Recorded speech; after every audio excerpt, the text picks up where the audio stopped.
రాజాసాబ్కు ఊహించని షాకులు తగులుతున్నాయి. దెబ్బ మీద దెబ్బ. ఎందుకంటే ట్రెండింగ్లో ఉంది ప్రస్తుతం డిజాస్టర్ రాజాసాబ్. అసలు ఊహించలేదా? మూవీ టీం ఊహించని దెబ్బ ఇది. ఎందుకంటే అసలు ఈ కలెక్షన్స్ ఎక్కడో ఉంటాయి, ఈ సినిమా వేరే లెవెల్, వేరే రేంజ్ అని చెప్పి మాట్లాడుకున్నారు రిలీజ్కి ముందు. కానీ రాజాసాబ్ అట్టర్ ఫ్లాప్ అనే దానికన్నా ఇంకొక కొత్త పదం ఏదైనా ఉపయోగించాలేమో, ఇంకొక కొత్త పదాన్ని ఏదైనా ఇంట్రడ్యూస్ చేయాలేమో అని అర్థం వచ్చేలా ఉంది సినిమా అంటూ ఫ్యాన్స్ మాట్లాడుకుంటుంటే అర్థం చేసుకోవచ్చు. డిజాస్టర్ రాజాసాబ్, ఇది ట్రెండింగ్లో ఉన్న పదం. రాజాసాబ్ ఫ్లాప్ టాక్తో అజ్ఞాతంలోకి వెళ్ళిపోయారు డైరెక్టర్ మారుతి. సినిమా రిలీజ్ అయినా 24 గంటలైంది. సినిమా రిలీజ్ 24 గంటలైంది. ఇంకా చెప్పాలంటే 24 గంటలు దాటేస్తుంది. ఇప్పటివరకు ఎక్కడ మారుతి రియాక్షన్ లేదు. రిలీజ్కి ముందు మాత్రం భారీ డైలాగులు కొట్టారు మారుతి. ఒకవేళ నచ్చకపోతే, సినిమా 1% నచ్చకపోయినా మా ఇంటికి రండి అంటూ మారుతి సవాల్ చేశారు. ఒక్కసారి ఆ సవాల్ చూద్దాం, ఆ తర్వాత డీటెయిల్గా మాట్లాడుకుందాం. నా ఇంటి అడ్రస్ పెడతా రండి. మిమ్మల్ని ఎక్కడన్నా 1% డిస్సాటిస్ఫాక్షన్ చేసినా నా ఇంటి అడ్రస్ పెడతా రండి. 1% రెబల్స్ కానీ, ఫ్యాన్స్ కానీ, ఫ్యామిలీస్ కానీ, ఈయన్ని ప్రేమించే ఎవరైనా సరే మమ్మల్ని డిసప్పాయింట్ చేసావు మారుతి అని అంటే విల్లాన్ నెంబర్ 17 గుర్తుపెట్టుకోండి. కొండాపూర్లో ఉంటుంది కొల్లా లగ్జూరియా. అక్కడ గుర్తుపెట్టుకోండి, కొండాపూర్లో ఉంటుంది కొల్లా లగ్జూరియా. అక్కడికి రండి. గుర్తుపెట్టుకోండి, కొండాపూర్లో ఉంటుంది కొల్లా లగ్జూరియా. అక్కడికి రండి.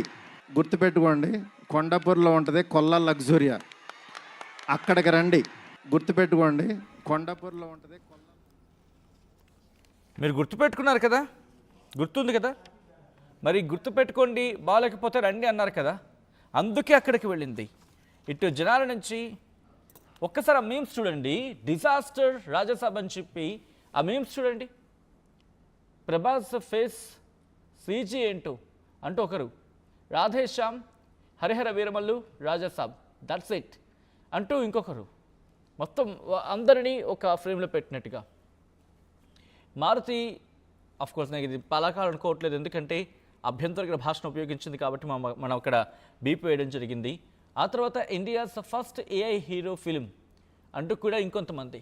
ఒకసారి చూడొచ్చు మీమ్స్ ఏ స్థాయిలో ఉన్నాయండి. డిజాస్టర్ రాజాసాబ్ అంటూ హ్యాష్ట్యాగ్తో, ప్రభాస్ ఫేస్ సీజీ ఏంటో అంటూ ఇంకొంతమంది.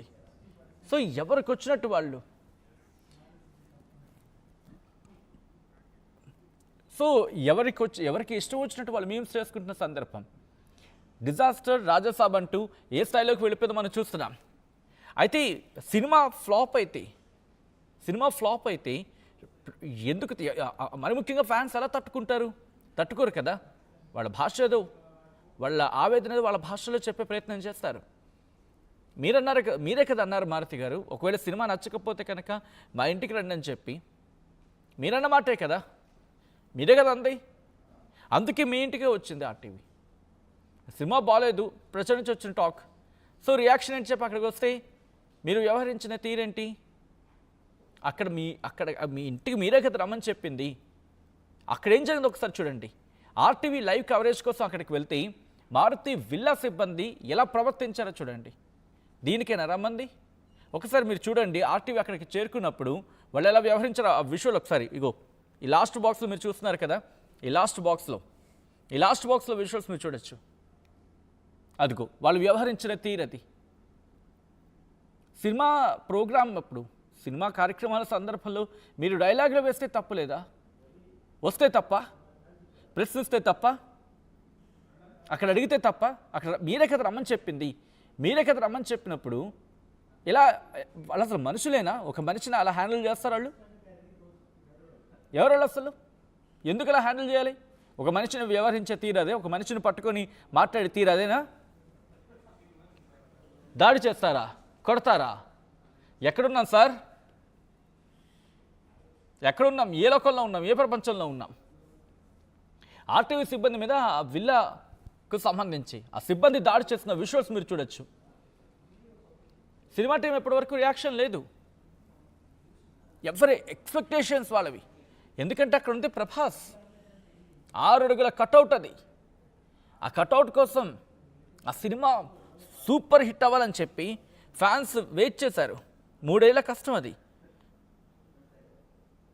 సో అటువంటి కష్టం గురించి మాట్లాడుకుంటున్న సందర్భం అండ్ ఈరోజు దాని గురించి మాట్లాడాల్సింది పోయి ఎక్కడ మాట్లాడలేదు, ఎక్కడ రియాక్షన్ లేదు. ఆ రోజు ఎంత ఎక్స్పెక్టేషన్స్ తీసుకువెళ్ళిపోయారు ఏకంగా. సినిమా కనుక నచ్చకపోతే మా ఇంటి ఒక్క నిమిషమైనా డిసప్పాయింట్ చేస్తాయి.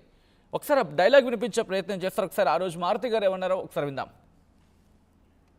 1% డిస్సాటిస్ఫాక్షన్ చేసినా నా ఇంటి అడ్రస్ పెడతా రండి. 1% రెబల్స్ కానీ ఫ్యాన్స్ కానీ ఫ్యామిలీస్ కానీ ఈయన్ని ప్రేమించే ఎవరైనా సరే మమ్మల్ని డిసప్పాయింట్ చేసావు మారుతి అని అంటే విల్లాన్ నెంబర్ 17 గుర్తుపెట్టుకోండి, కొండాపూర్లో ఉంటుంది. ఇది ఎక్కడండి? డిసప్పాయింట్ చేస్తే మీరే అన్నారు, విల్లా పేరు చెప్పారు, అక్కడికి మీరే రమ్మన్నారు. ఇదేంటి మారుతి గారు? ఇది ప్రజెంట్ మాట్లాడుకుంటున్న సందర్భం. మా ప్రతినిధి సీనియర్ జర్నలిస్ట్ రవిచంద్ర అప్డేట్స్ అందించేందుకు సిద్ధంగా ఉన్నారు. రవిచంద్ర, ఏమైంది? మూవీ టీం ఎక్కడ రియాక్షన్ లేదు, మరి ముఖ్యంగా మారుతి ఎక్కడ కనిపించట్లేదు. ఎక్కడున్నారు మారుతి? సచిన్, రాజాసాబ్ విడుదలై దాదాపుగా 24 గంటలు దాటిపోయింది. ప్రీమియర్ షోస్ అనుకున్న టయానికి కొన్ని చోట్ల పడినప్పటికి కూడా కొంత ఆలస్యంగా తెలంగాణలో స్టార్ట్ అయ్యాయి. తెలంగాణలో దాదాపుగా 8వ తారీఖు అర్ధరాత్రి నుంచి ప్రీమియర్ షోస్ అయితే మొదలయ్యాయి. ప్రపంచవ్యాప్తంగా అటు ఆంధ్రప్రదేశ్లో కావచ్చు, ఇతర దేశాల్లో కావచ్చు, మిగిలిన చోట్లంతా కూడా 8వ తారీఖు రాత్రి 9 గంటల నుంచి ప్రీమియర్ షోస్ మొదలయ్యాయి. సినిమాపై నెగటివ్ టాక్ రావడంతో మొత్తం యూనిట్ అంతా కూడా సైలెంట్ అయిపోయారు. ఇప్పటి వరకు కూడా సినిమా రిలీజ్ అయిన తర్వాత 24 గంటలు దాటిపోయింది. దాదాపుగా 35 గంటలు 36 గంటలు అవుతున్నప్పటికి కూడా ఇప్పటి వరకు కూడా యూనిట్ నుంచి కనీసం చూసిన ప్రేక్షకులకు కావచ్చు, ప్రభాస్ అభిమానులకు కావచ్చు, ఎవరికి థ్యాంక్స్ చెప్తూ ఒక్క పోస్ట్ కూడా సోషల్ మీడియాలో రాకపోవడం అనేది ఇక్కడ మనం గమనించాల్సిన విషయం. అలాగే దర్శకుడు మారుతి ఫెయిల్యూర్ గా దాదాపుగా రివ్యూవర్స్ అందరు కావచ్చు, ప్రేక్షకులందరూ కావచ్చు మారుతిని టార్గెట్ చేశారు. ఖచ్చితంగా ఇది మారుతి వైపు నుంచి జరిగిన తప్పుగా ప్రేక్షకులందరూ కూడా భావిస్తున్నారు. మారుతి అయితే ప్రీ రిలీజ్ ఈవెంట్ లో ఎంత కాన్ఫిడెంట్ గా చెప్పాడో సినిమా గురించి. మిమ్మల్ని ఎక్కడన్నా ఎవరినన్నా రెబల్స్ కానీ, ప్రభాస్ ఫ్యాన్స్ కానీ, ఫ్యామిలీస్ ఆడియన్స్ కానీ ఎవరినైనా ఎక్కడన్నా డిసప్పాయింట్ చేస్తే నా అడ్రస్ ఇది అంటూ తను చేసిన కామెంట్ ని ఇప్పుడు అందరూ కూడా పాయింట్అవుట్ చేస్తున్నారు. ఇంత కాన్ఫిడెన్స్ ఇచ్చేలాగా మాట్లాడిన మారుతి ఈ రోజు సినిమాకు వచ్చిన రెస్పాన్స్ చూసి ఇప్పటి వరకు కూడా బయటకు వచ్చి మాట్లాడలేదు, కనీసం నోరు మెదపలేదు. సో తన తప్పు తను తెలుసుకున్నాడు అనేది ఇప్పుడు సినీ ప్రేక్షకులు కావచ్చు, రెబల్ ఫ్యాన్స్ కావచ్చు, వీళ్ళందరూ కూడా అనుకుంటున్నమాట. అయితే ఈ రోజు మధ్యాహ్నం రాజాసాబ్ యూనిట్ అయితే ఒక ప్రెస్ మీట్ ఆర్గనైజ్ చేసింది. బహుశా ఆ ప్రెస్ మీట్ కి మారుతి వస్తాడు అనేది ఇప్పటికైతే ఎక్స్పెక్ట్ చేస్తున్నారు మీడియా అందరూ కూడా. సో ఒకవేళ మారుతి వస్తే దానిపై మారుతి రియాక్షన్ ఏంటనేది ఈ రోజు మధ్యాహ్నం తెలిసే అవకాశం ఉంది సచిన్. అంటే డైరెక్టర్ మారుతి వల్లే ఫ్లాప్ అయింది అనేది వినిపిస్తున్నమాట జనాల నుంచి వస్తున్న రియాక్షన్. అసలు ఒక్కసారి మాట్లాడుకునే ప్రయత్నించదాం. అఫ్ కోర్స్ మనం దాదాపుగా నటించి మాట్లాడుకుంటున్నాం. ఎక్కడ అంటే మారుతి కూడా తనకంటూ ఒక మార్క్ ఉంది. ఆ మార్క్ని ఎలివేట్ చేయడంలో ఆయన ఫ్లాప్ అయ్యారా? ఎక్కడ బండి గాడి తప్పింది రవిచంద్ర? యాక్చువల్గా ప్రభాస్ ని డైరెక్ట్ చేయటం అనేది ఒక డ్రీమ్ ఎవరికైనా కూడా. మారుతి కూడా అది చాలా త్వరగా వచ్చిందని చెప్పుకోవచ్చు. తను గతంలో తీసిన సినిమాలు కావచ్చు, తనకి ఏ జోనర్ లో ఎలాంటి కథలతోటి ఎలాంటి అంశాలతోటి తను మూవీస్ తీశాడో, తను ప్రేక్షకుల్ని అలరించాడో మారుతి, అలాగే కామెడీ ఎక్స్పెక్ట్ చేశారు. ప్రభాస్ తో కూడా కామెడీ చేయిస్తాడు అని ప్రేక్షకులందరూ అనుకున్నారు. ప్రభాస్ కూడా ఈ వైలెంట్ యాక్షన్ మూవీస్ చేసిన తర్వాత మరలా తను కామెడీ జోనర్ లో ఒక సినిమా చేయాలనే ఉద్దేశంతో మారుతి తోటి సినిమా చేయడానికి తను అంగీకరించడం జరిగింది. మారుతి కూడా అలాంటి కథని చెప్పాడు అనేది ఇండస్ట్రీ